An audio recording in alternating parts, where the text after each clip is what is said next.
Welcome to another awesome video. This one is over factoring polynomials completely. If I could get you to copy down the screen, and then we will begin talking about it in a few seconds. Go ahead and pause. Okay, welcome back. We want to find all the roots for f of x equals 4x to the 5th minus 8x to the 4th minus 19x cubed plus 22x squared minus 5x plus 6. The first thing we're going to do is Descartes' rule of signs. Find out how many real positive and negative roots there are. So, here we go.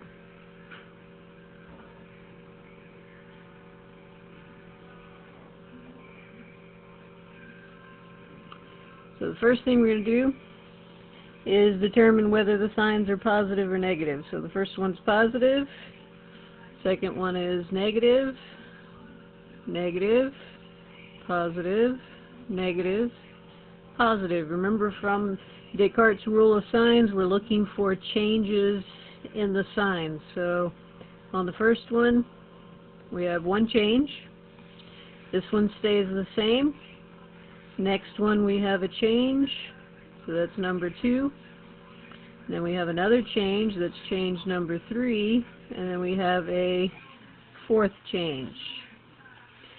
Because we have 4 changes, we have a possibility of 4 positive real roots, or we have to go down by 2, so we either have 4, or we have 2, or we have 0. Go ahead and take some time and record your results. Okay, now that we found the possible number of positive real roots, now we're going to go find how many possible negative real roots we have. To find the negative real roots, you're going to take the opposite of x and you're going to plug it into each one of these and then simplify, and then see what happens. So I'm going to plug in a negative x everywhere that the x's were. And then we're going to simplify using our algebraic system. We're raising negative x to the 5th power. That means it's going to be negative. So we end up with a negative 4x to the 5th. Negative x to the 4th becomes a positive. We already had a negative, so this is going to be negative 8x to the 4th. Negative x to the 3rd is a negative. We have another negative, so that's going to make it positive, 19x cubed. We've got a negative x squared, that's going to become a positive x squared, so we've got plus 22x squared. And then we have a negative 5 times a negative x, that becomes a positive 5x plus 6. Now I'm looking for sign changes. So we have a negative, a negative, a positive, a positive, a positive, and a positive. So let's look for our sign changes. The first one, no change. Second one, we have our first change. Next one, no change. Next one, no change, no change. So we have a total of 1 change. So by Descartes' rule of signs, for our negative roots, we have 1 negative real root. You go down by 2s, that would take us to a negative 1, which is not possible, so we have exactly 1 negative real root out of our possibilities. Go ahead and pause and copy this down, and then we'll be back in a few seconds. Okay, welcome back. Now we will use the rational root theorem to figure out how many possible zeros we have. From above, we had 4, 2, or 0 positive real roots, and we had 1 negative real root. Now we're going to figure out what all those possible roots are. So the first thing we're going to do is figure out our factors of the constant. That's what P represents. So P is the factors of the constant. That's this number.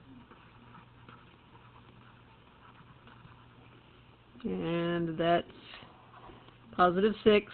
So what are the factors of positive 6? Well, we have positive or negative 1, we have positive or negative 2, we have positive or negative 3, and positive or negative 6. Q,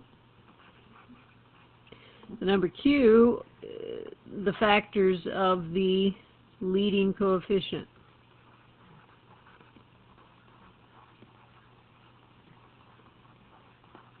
And the lead coefficient on this problem is 4. So what are the factors of 4? Positive negative 1, positive negative 2, positive negative 4. Go ahead and pause and record your results. Alright, so now we're ready to figure out what P over Q is. So now we're going to take our P's and we're going to match each one of these P's up with each one of the Q's. So I'm going to start out with all of the P's matched up with plus or minus 1.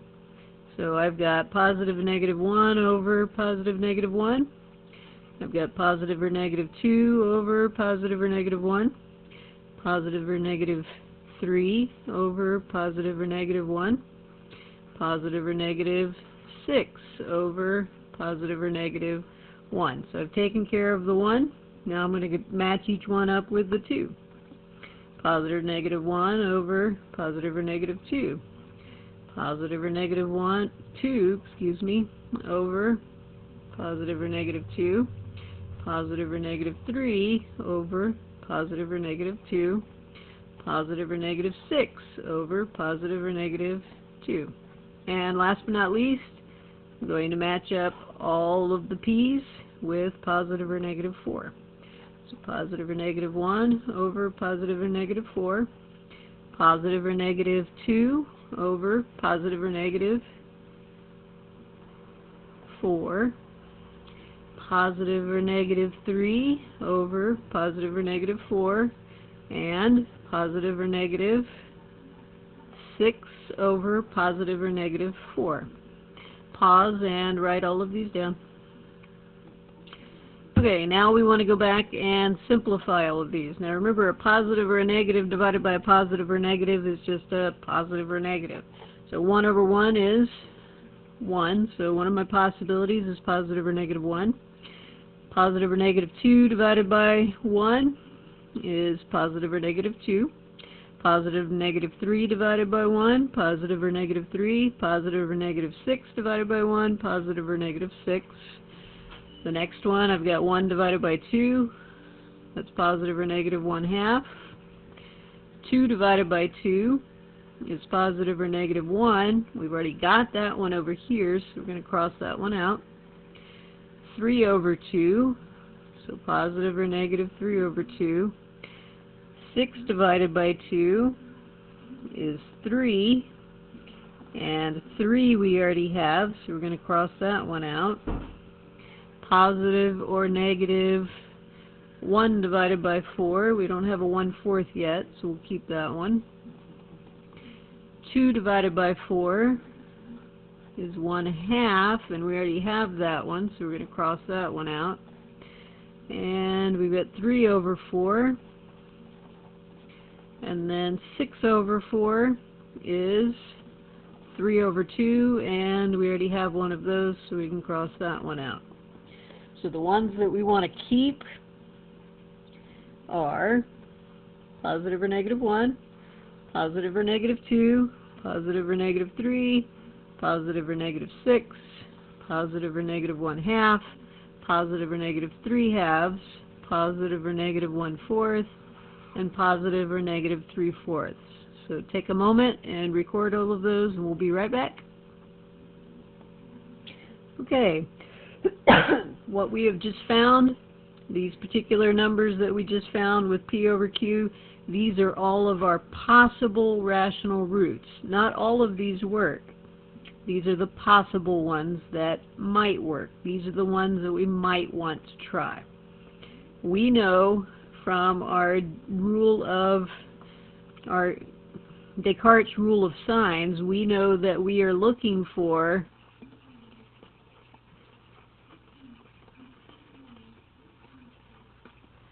four or two or zero positive real roots. That's what we know. And we also know that we are looking for one negative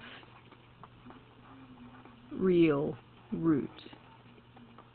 So this is what we're looking for out of these possibilities. There's also a strong chance that we're probably looking for some complex solutions as well. And remember that complex solutions always come in pairs. So if we find one of those, then we'll find the second one by finding its conjugate. So take some time to write this information down. Complex solutions always come in conjugate pairs. That's very important, because if you find one, there's another one lurking around somewhere. So you got to find that second one if you find one complex. Go ahead and pause, and we'll be back in a moment.